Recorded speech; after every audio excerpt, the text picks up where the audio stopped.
Bersama saya Nisina Safa Kamila dengan tujuan untuk memenuhi tugas dari dosen pengampu mata kuliah manajemen strategi.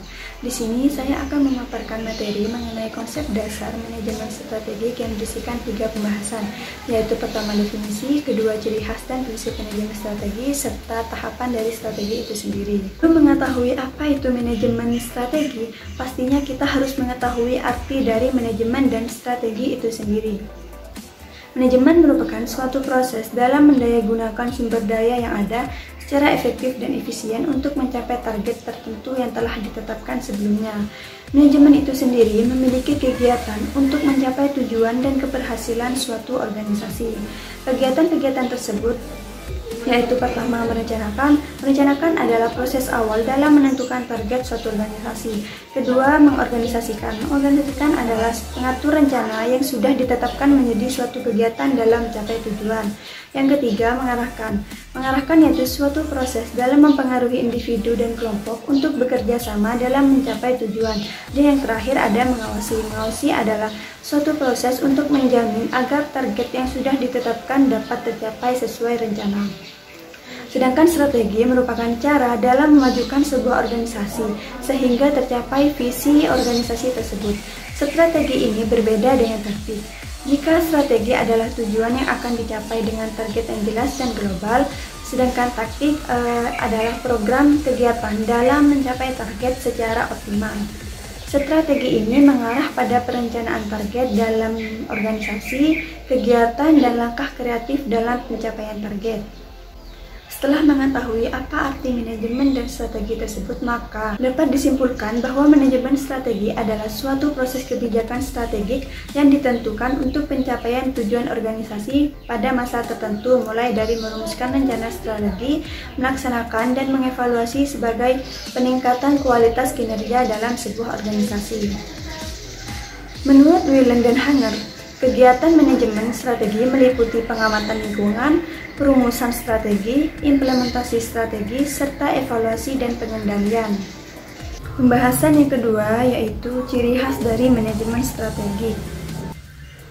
Manajemen strategi memiliki ciri khas yaitu pertama RIR. RIR adalah beberapa kebijakan strategi sebuah organisasi yang sulit dicontoh oleh organisasi yang disesuaikan dengan kondisi lingkungan. Yang kedua, konsekuensial, yaitu kebijakan strategi dengan mendayagunakan sumber daya yang dimiliki demi tercapainya tujuan organisasi. Yang ketiga, direktif, yaitu beberapa kebijakan strategi yang bisa dicontoh untuk kebijakan lain dengan kegiatan-kegiatan yang akan dilakukan dalam jangka panjang untuk organisasi. Selain itu, manajemen strategi juga memiliki prinsip, diantaranya yang pertama, mampu memusatkan perhatian pada semua target yang perlu dicapai sesuai dengan rencana yang telah ditentukan. Yang kedua, dalam mengambil suatu kebijakan harus mengikut sertakan berbagai komponen untuk menghasilkan kebijakan yang sempurna.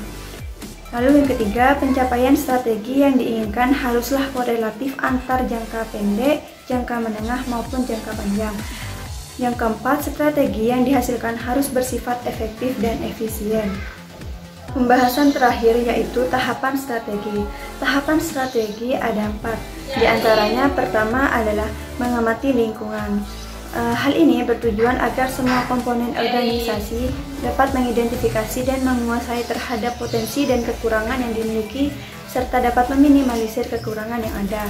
Yang kedua, merencanakan strategi. Hal ini berupaya untuk merumuskan rencana jangka panjang yang dilaksanakan dalam penentuan dan pencapaian sasaran organisasi. Yang ketiga, menerapkan strategi. Dalam hal ini ada beberapa aktivitas di dalamnya. Yang pertama, ada pengembangan kegiatan, yaitu dengan melakukan perumusan terhadap target yang akan dicapai.